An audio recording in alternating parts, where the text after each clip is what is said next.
자, 지난주 설교 말씀을 기억하고 계실까요? 네, 기억 못하셔도 괜찮습니다. 그래야 또 제가 설교를 하거든요. 지난주 설교 제목은 기꺼이 감당하겠습니다 빼기였고요. 오늘은 기꺼이 감당하겠습니다 더하기에 대한 이야기를 나누고자 합니다. 지난주 말씀을 생각해 보면 거룩이라고 하는 것이 멀리 떨어져 있는 게 아니라 우리의 생활에 있는 이야기다. 그래서 우리의 생활 속에서 기꺼이 빼는 것, 하나님의 사랑에 맞춰서 살기 위해서 내 삶에 조금씩 빼보는 것이다. 시간을 빼보고 물질도 빼보고 해보는 것이다. 그래서 이렇게 결단 한번 했으면 좋겠다라고 했죠. 내가 꼭 공부하기 전에 성경 한 장이라도 읽고 공부하겠습니다. 이런 결단도 필요하다. 식사기도 하는 시간을 꼭 빼서 기도하겠습니다. 이런 작은 것부터 시작하자라고 하는 이야기들을 지난주에 나눴었습니다. 자, 오늘은 기꺼이 감당하겠습니다 더하기잖아요. 그럼 무엇을 더 해야 되는가, 이거에 대해서 이야기를 나누고자 합니다. 자, 여러분들은 평생에 언제 제일 똑똑할 것 같습니까? 내가 살아가는 동안에 평생에 언제가 제일 똑똑할 것 같아요? 말을 처음 했을 때가 제일 똑똑할 것 같아요? 지금 단언컨대 제가 여러분들한테 말씀드릴 수 있는 건 다방면에 걸쳐서 제일 똑똑한 때는 고3입니다. 이해가 되세요? 수능 보려면 사회도 공부해야 되고 과학도 공부해야 되고 수학도 공부해야 되고 영어도 공부해야 되고 국어도 공부해야 되고 다 공부하고 수능 시험을 볼 때면 그게 다 연합이 돼가지고 문제가 나오잖아요. 그러니까 다방면에 걸쳐서 공부를 하지 않으면 안 되는 때가 고3이다 보니까 평생에 제일 많이 공부하고 다방면에 걸쳐서 제일 똑똑한 때는 고3인 것 같아요. 근데 대학만 가도요, 전공이라는 게 생기고 그것만 배우기 시작을 하는 겁니다. 그러다 보니까 거기에 대한 지식은 많이 뛰어나지지만 실제로는 전반적인 것들에 대해서는 조금씩 떨어지는 것. 저는 지금 근해 공식도 기억이 안 나거든요. 여러분들은 근해 공식 기억이 나나요? 이거를 듣고 있는 중고등부 학생들은 기억이 나야 될 텐데 참 안타깝네요. 자, 삶에서는 그렇게 갑자기 다방면에 대해서 공부를 고등학교 때까지 막 시키잖아요. 그래서 여러분들이 짜증내잖아요. 나는 왜 이렇게 공부를 이렇게 다 해야 되냐고, 짜증난다고. 나는 왜 수학도 해야 되고 영어도 해야 되고 과학도 해야 되고 국어도 해야 되고 다 해야 되는 거냐고. 하나만 잘해도 다른 나라들은 대학교 간다는데 나는 왜 이렇게 다 공부해야 되냐고. 그렇게 막 살다가 갑자기 하나에 대한 공부를 시작하고 난 다음에 사회로 나가면 또 다른 문제를 마주하게 됩니다. 다시 사회는 다방면에 걸친 지식을 요구할 때가 많다라는 것입니다. 그게 여러분들 대표적인 증거가 뭔지 아세요? 여러분들 주변에 취업 준비하는 분들 있죠. 취업 준비하는 분들이 뭘 준비하는지 보세요. 토익을 봐야 되고요. 그거에 맞는 전문적인 지식도 필요해서 자격증도 따야 되고요. 여러 가지 공부들을 갑자기 더 해야 됩니다. 그거에 말해서 이력서를 보게 되면 하라도 한 줄 더 적으려고 자격증 따고 공부하고 경력 따고 인턴 어디서 했고 이런 경력들까지 쫙 다 적습니다. 잘 생각해 보고 나니까 다시 사회로 나아가면 다방면에 걸쳐서 공부하라고 이야기를 하는 사회를 살아가고 있더라고요. 생각을 해보고 나니까 그래요. 사회가 자꾸만 복잡하게 살라고 이야기하는 것 같더라고요. 나는 단순하게 살고 싶은데, 나는 이것만 잘하고 싶은데 자꾸 사회는 이것도 잘하고 저것도 잘하고 다방면에 걸쳐서 잘해야 된다라고 이야기하는 시대를 살아가고 있다라는 것이죠. 그런데요, 친구들 중에 이렇게 이야기하는 친구들도 있는 것을 보게 됩니다. 안 그래도 사회 따라가기 복잡한데 성경 이야기까지 듣게 되니까, 신앙 이야기까지 가지고 살아가려니까 너무나도 복잡해요.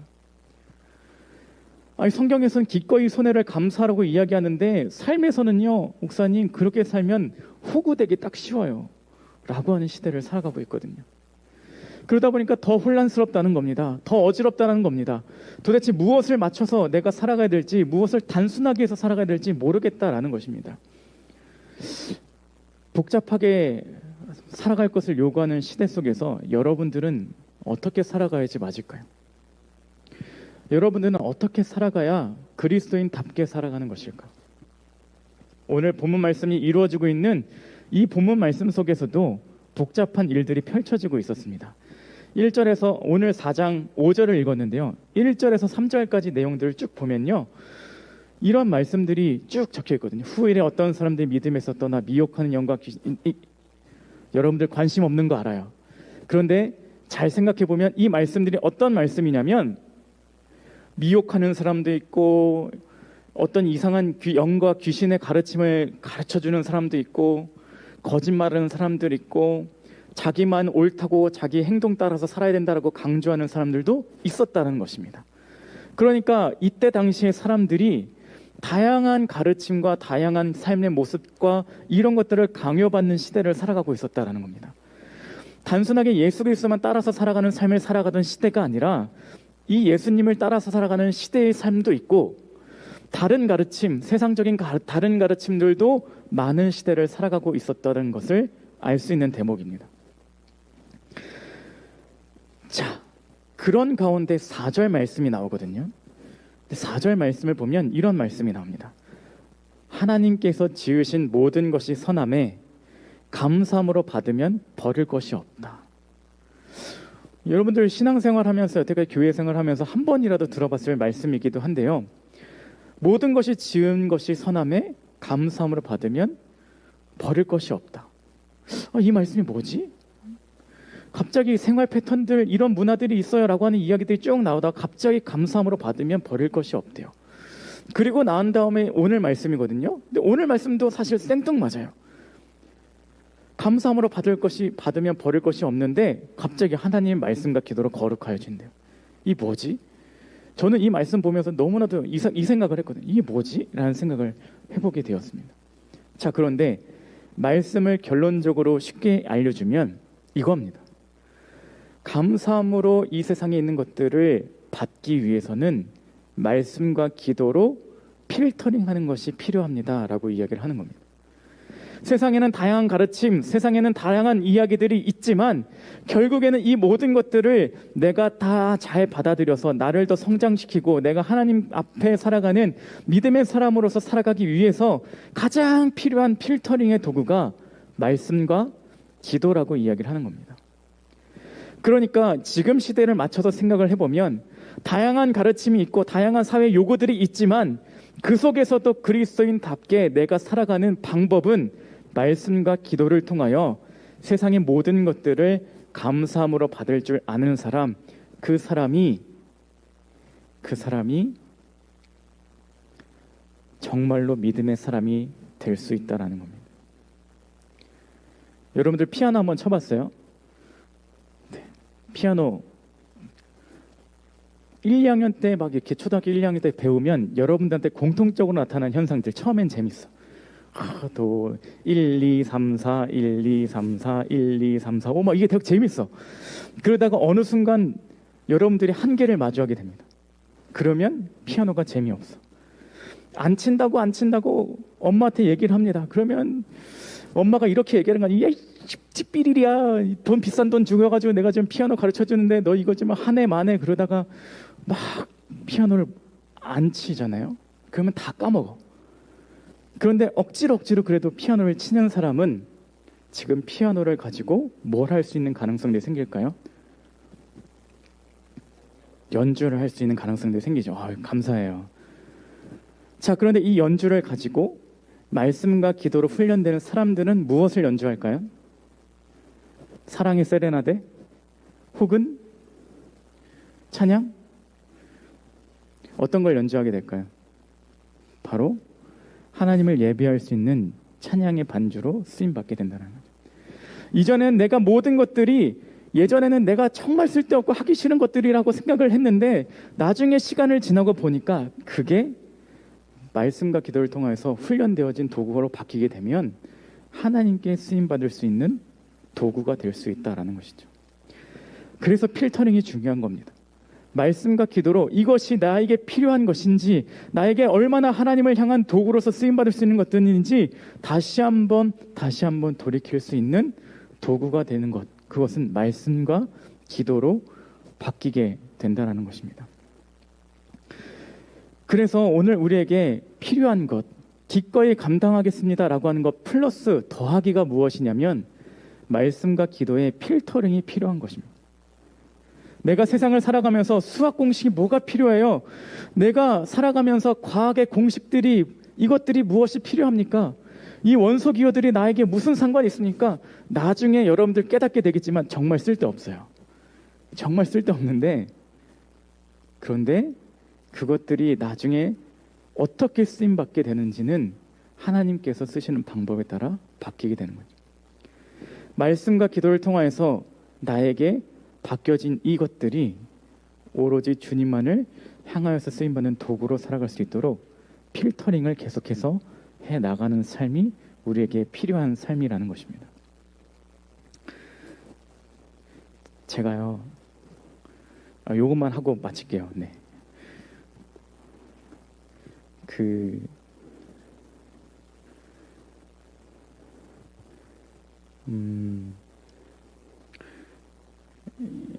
이거 조금 민감할 수도 있는데 우리 부모님 보시면 안 되는데 야구 선수가 꿈이었어요. 야구 선수가 꿈이었는데 초등학교 5학년 때 이미 깨달았습니다. 우리 집은 나를 야구 선수로 키워줄 만한 돈이 없는 집안이다 라는 것을 초등학교 5학년 때 깨달았습니다. 초등학교 5학년 너무 일찍 깨달아 버린 거예요. 그래서 포기를 했습니다.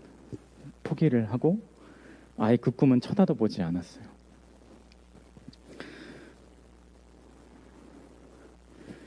그러다 보니까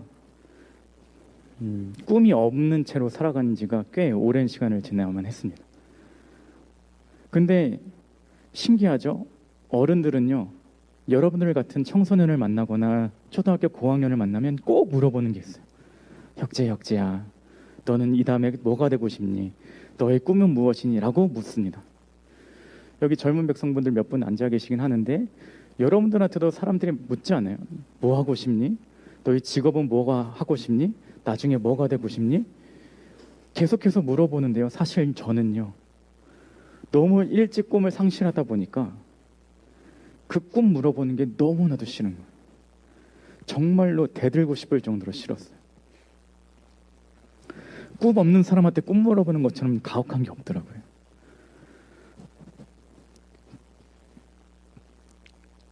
여러분들도 그럴 수 있습니다. 여러분들한테도 꿈이 없는데 자꾸만 꿈이 무엇이냐고 물어볼 수 있습니다. 제가 그렇게 살다가 중학교 2학년, 3학년 때 하나님을 만나게 되고 목사님의 꿈을, 목사가 되겠다라는 꿈을 가지고 살았습니다. 목사가 되었죠.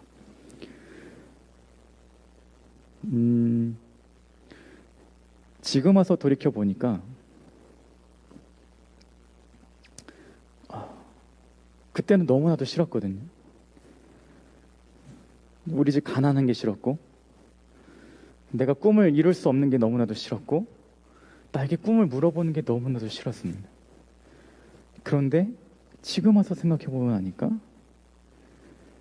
내가 그것마저 없었으면 여러분들과 대화를 할 수 없었을 것 같아요. 만약 나에게 성공 가도만 달리는 일들만 있었다면, 야, 공부해. 공부가 답이야. 공부, 야, 그까짓 거 모르냐? 그까짓 거 꿈이 없냐? 저는 여러분들에게 그렇게 다그치는 어른이 되었을 것 같아요.